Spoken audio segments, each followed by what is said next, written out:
Ô élu de Dieu, si tu entends ma voix en cet instant, ce n'est pas un hasard. L'Éternel Dieu t'a conduit jusqu'ici parce qu'une chose extraordinaire est en train de se déployer dans ton existence. Et ce moment est le tien. Tu te tiens au seuil d'une percée qui va tout transformer. Pas un jour lointain, pas peut-être. Tout de suite, tu es au bord d'un tournant décisif, de ceux qui divisent une vie en un avant et un après.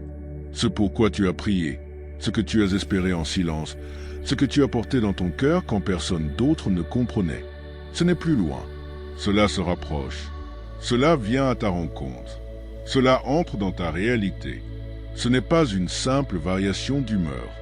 Ce n'est pas une petite amélioration passagère. Ce n'est pas un enthousiasme temporaire. C'est un changement divin, une métamorphose qui ne provient pas de tes efforts acharnés, de tes relations ou de ta seule volonté, mais de la main même de Dieu. L'Écriture déclare, « Voici, je vais faire une chose nouvelle, elle va germer maintenant. Ne la reconnaîtrez-vous pas ?» Ésaïe chapitre 43, verset 19.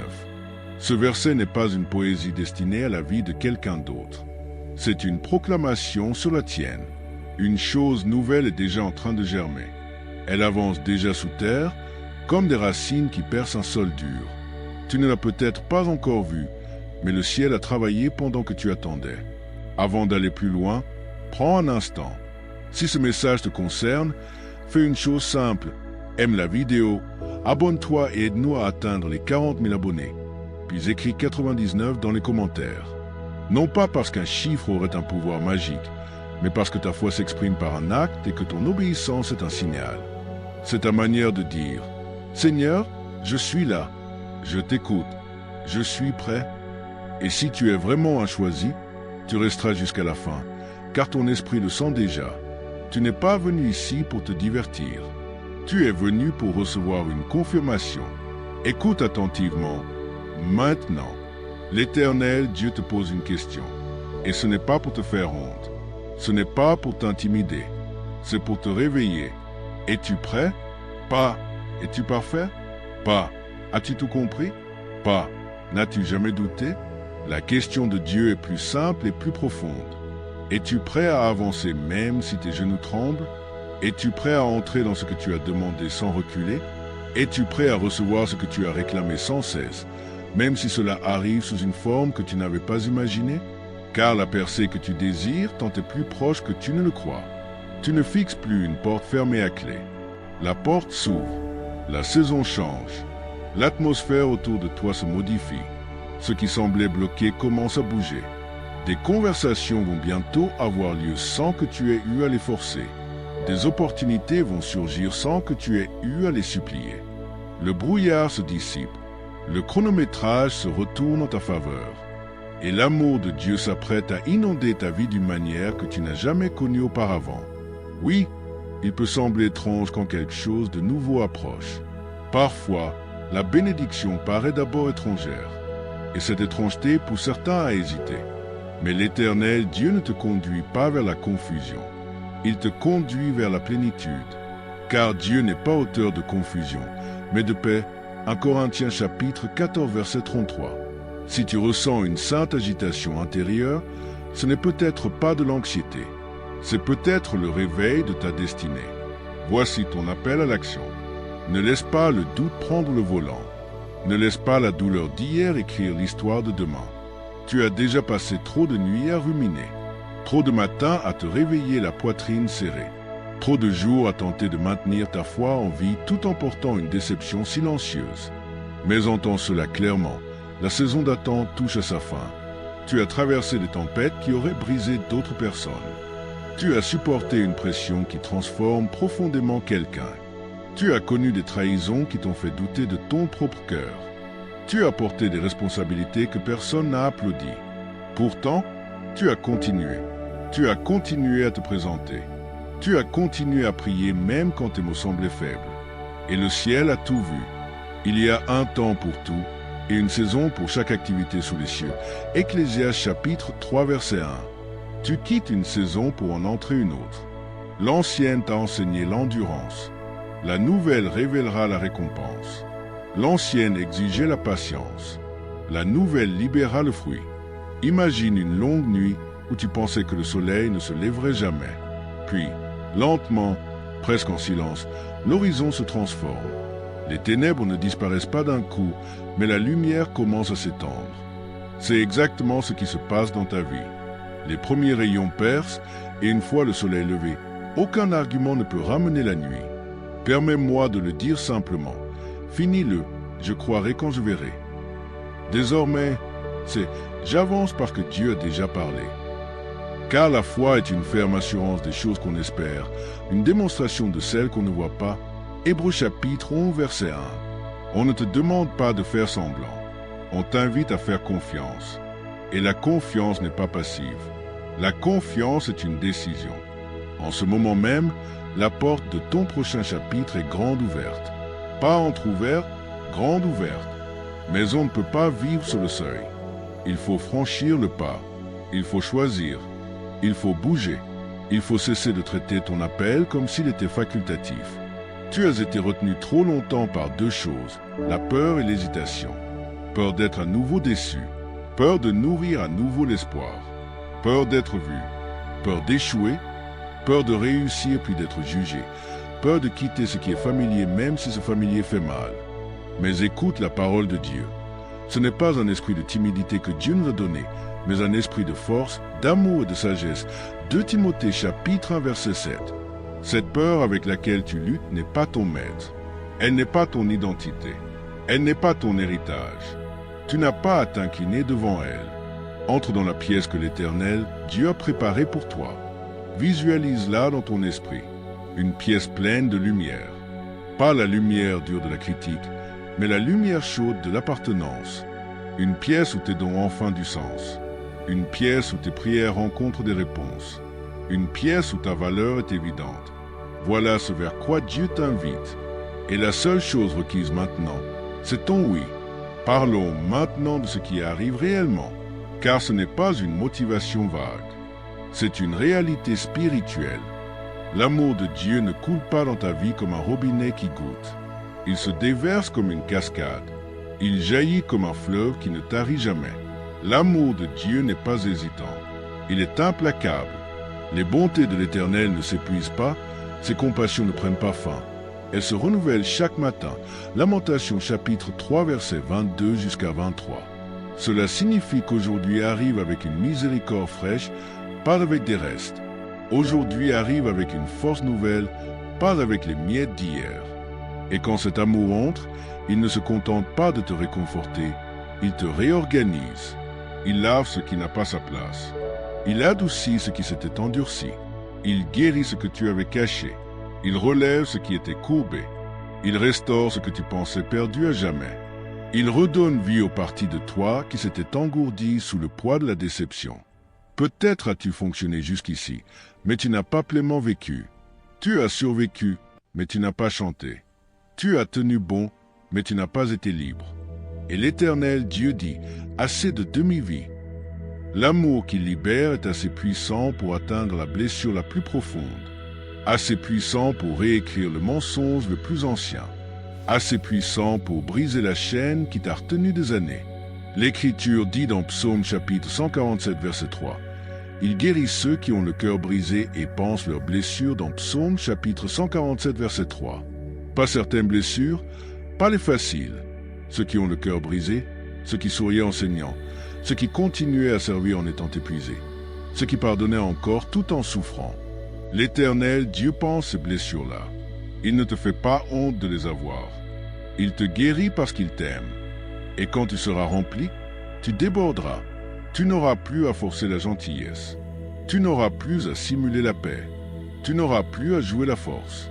Les gens ressentiront quelque chose de différent autour de toi sans même savoir le nommer. Ils le percevront simplement. Tu te tiens désormais dans une autre autorité. Tu avances avec un autre calme. Tu parles avec une autre assurance. Voilà ce qui arrive quand ta vie s'ancre dans l'amour divin plutôt que dans l'approbation humaine. Je dois maintenant te parler directement à toi qui porte une pression financière, un stress et une inquiétude silencieuse. L'Éternel Dieu ne touche pas seulement ton esprit, il agit dans les domaines concrets de ta vie. Cette tension financière qui vole ton sommeil, Dieu la voit. Cette anxiété qui tourne en boucle dans ton esprit, Dieu la voit. Ce sentiment de « je sais mais ce n'est jamais assez », Dieu le voit. Et il ne se moque pas de toi. Il ne t'ignore pas. Il n'est pas lointain. C'est pourquoi je vous le dis, ne vous inquiétez pas pour votre vie. Votre Père Céleste sait que vous en avez besoin.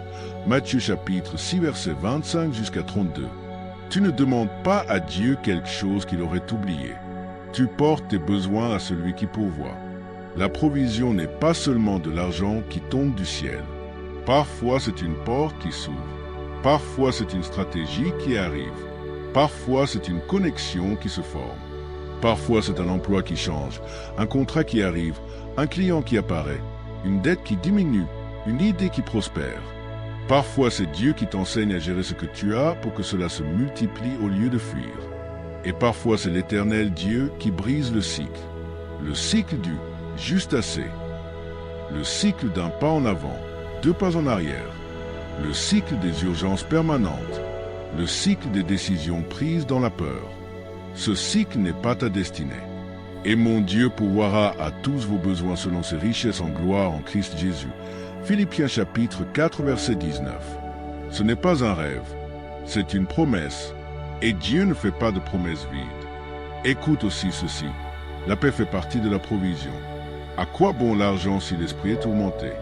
À quoi bon le succès si l'âme est épuisée? Dieu ne bénit pas seulement ton compte en banque, il bénit ton monde intérieur.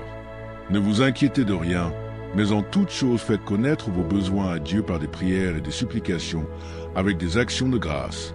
Et la paix de Dieu gardera vos cœurs et vos pensées. Philippiens chapitre 4 versets 6 jusqu'à 7.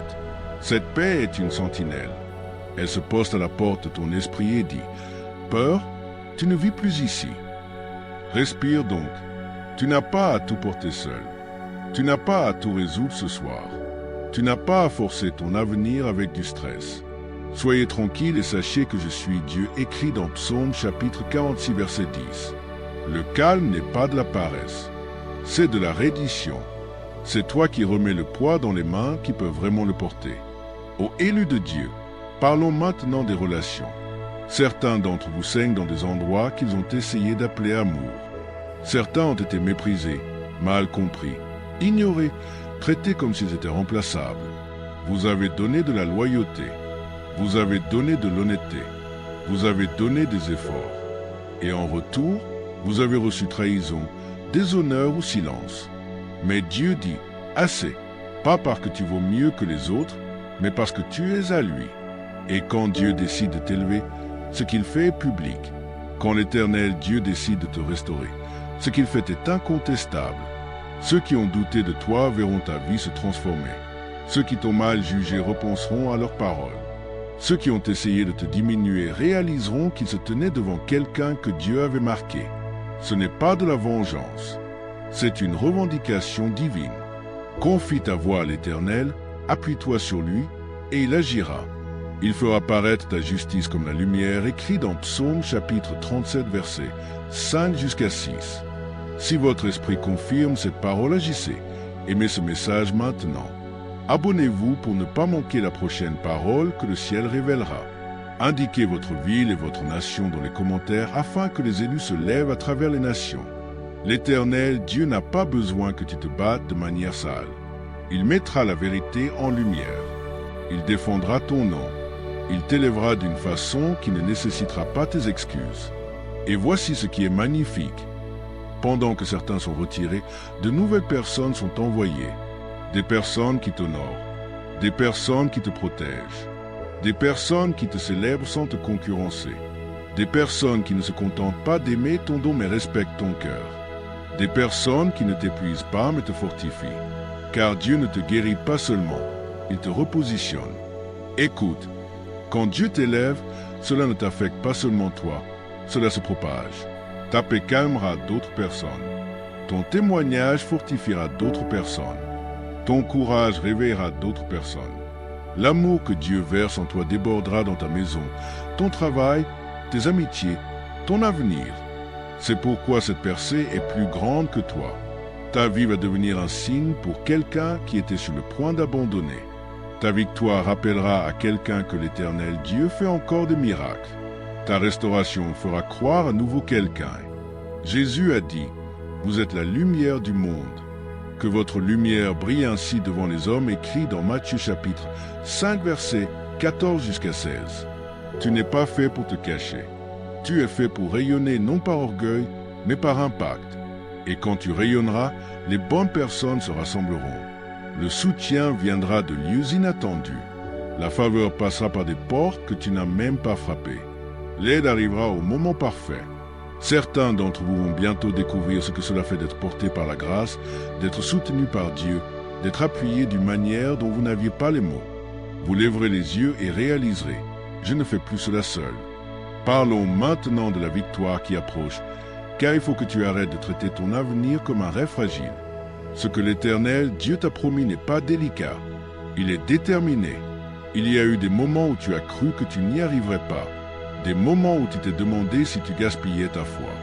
Des moments où tu as remis en question ta valeur. Des moments où tu te sentais bloqué, retardé, invisible. Mais te voilà, encore en vie, encore debout, encore à l'écoute, encore plein d'espérance. Cela à lui seul prouve que Dieu t'a préservé pour une raison. Et maintenant, la saison tourne en ta faveur. L'Éternel combattra pour vous. Et vous resterez tranquille, écrit dans Exode chapitre 14, verset 14. Cela signifie que les batailles que tu essayais de gagner par tes propres forces vont être prises en charge par la puissance de Dieu. Des situations qui semblaient impossibles vont basculer. La résistance va céder. La lourde porte va s'ouvrir grand. Et quand elle s'ouvrira, tu comprendras quelque chose. L'Éternel Dieu ne t'a pas fait attendre pour te punir. Il te préparait à porter ce que tu avais demandé, car une bénédiction sans maturité peut écraser une personne. Mais tu as été affiné, tu as été fortifié, tu as été enseigné, tu as été humilié puis relevé, tu as appris le discernement, tu as appris l'endurance, tu as appris à prier dans le silence, tu as appris à continuer sans applaudissements. Et maintenant, tu es prêt. La proximité de Dieu va devenir réelle pour toi d'une nouvelle manière, pas comme une idée, mais comme une présence, pas comme un concept, mais comme un réconfort.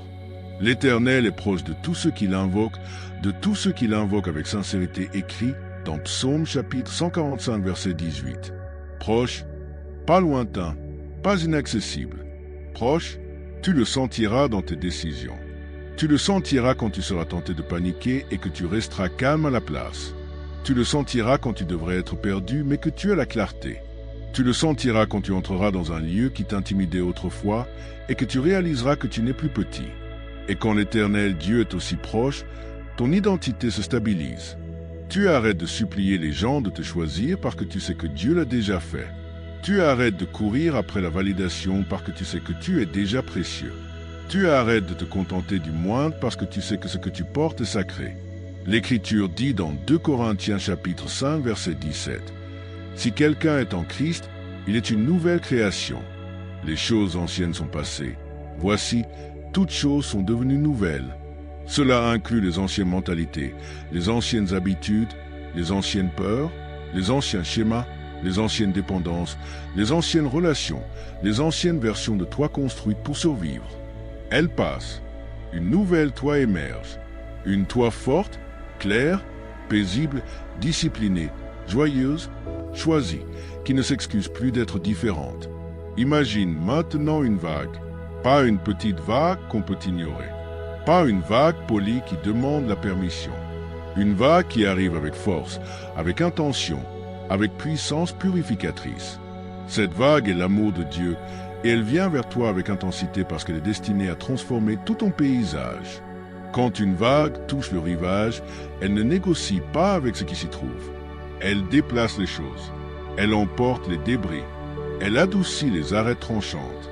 Elle atteint les endroits qui sont restés secs trop longtemps. Voilà ce que fait cet amour. Il lave la peur. Il brise l'anxiété. Il dissout la honte. Il dessert l'étreinte du traumatisme. Il libère de l'espace pour de nouveaux rêves. Il te pousse en avant quand tu étais coincé. Et tu le sens déjà, n'est-ce pas? Cette agitation intérieure, ce sentiment que quelque chose se termine et que quelque chose commence. Cette confiance tranquille qui cherche à monter.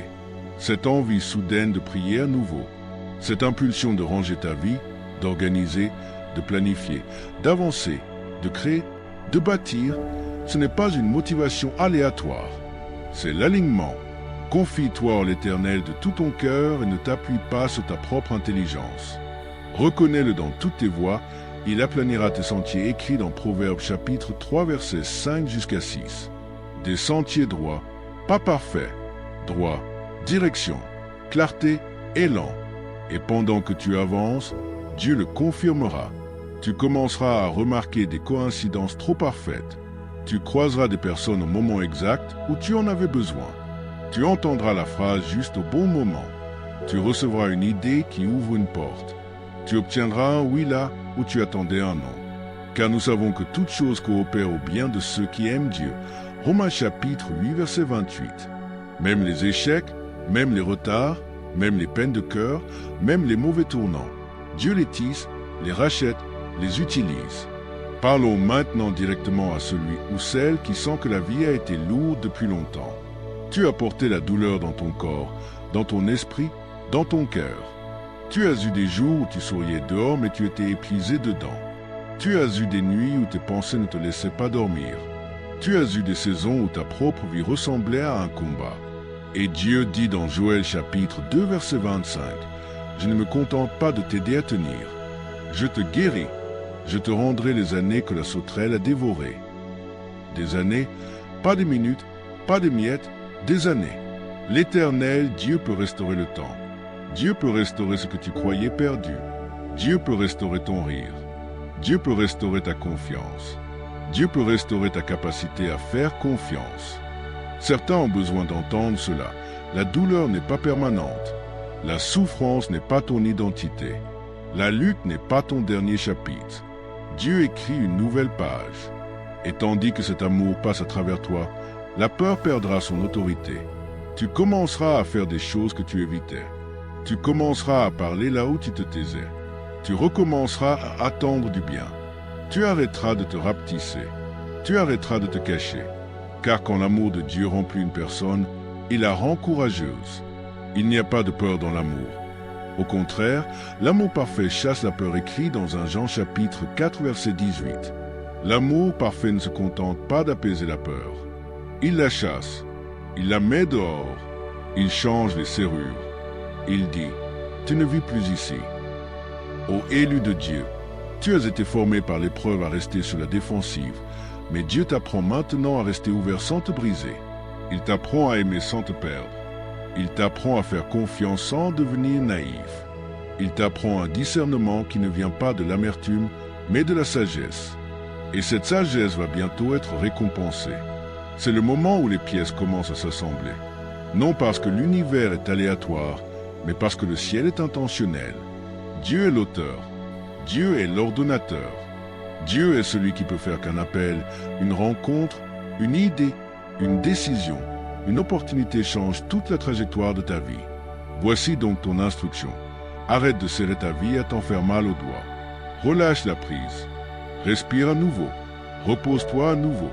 Espère à nouveau. Ris à nouveau. Jésus a dit dans Matthieu chapitre 11 verset 28, « Venez à moi, vous tous qui êtes fatigués et chargés, et je vous donnerai du repos. » Pas plus de pression, du repos. Pas un nouveau fardeau, du repos. Pas une lutte incessante, du repos. Se détendre ne veut pas dire arrêter d'avancer. Cela veut dire arrêter de paniquer. Se détendre ne veut pas dire cesser de travailler. Cela veut dire cesser de s'inquiéter. Se détendre ne veut pas dire arrêter de tenir à ce qui compte. Cela veut dire arrêter de porter ce qui appartient à Dieu. Maintenant, je vais prononcer une parole audacieuse sur toi. Plus de trahison. Pas parce que les gens deviennent parfaits, mais parce que Dieu change ton environnement et renforce ton discernement. Il ferme des portes que tu rouvrais par solitude. Il retire des relations bâties sur la commodité, non sur l'alliance. Il te protège de ce qui t'aurait vidé à nouveau. Et il amène l'alignement, des relations saines, des partenariats honorables, des connexions porteuses de sens. Quand la trahison a essayé de te définir, Dieu te formait. Quand le rejet a essayé de t'arrêter, Dieu te guidait. Quand le mépris a essayé de t'humilier, Dieu te préparait à l'honneur. Tu dresses devant moi une table en présence de mes ennemis, écrit dans Psaume chapitre 23 verset 5. Cela signifie que les mêmes personnes qui ont essayé de t'ignorer assisteront à la bonté de Dieu dans ta vie. Encore une fois, pas pour la vengeance, mais pour la révélation. C'est Dieu qui l'a fait. Et quand l'honneur arrivera, ne t'en détourne pas. Ne minimise pas ce que Dieu accomplit. Ne fais pas semblant d'être surpris quand on te célèbre. Ne sabote pas toi-même parce que c'est nouveau. Accueille-le avec humilité et assurance, car ce n'est pas de l'orgueil que d'être d'accord avec Dieu. Écoute bien maintenant, car nous approchons de la partie la plus importante. Tout ce que j'ai dit conduit à une dernière étape. Ta percée n'est pas quelque chose qui t'arrive passivement. C'est quelque chose dans lequel tu entres. Tu y collabores. Tu t'y alignes. Tu y réponds. Quelle est cette dernière étape? Dire oui. Oui au chronométrage de l'Éternel Dieu. Oui au processus de Dieu. Oui à l'amour de Dieu. Oui au nouveau chapitre.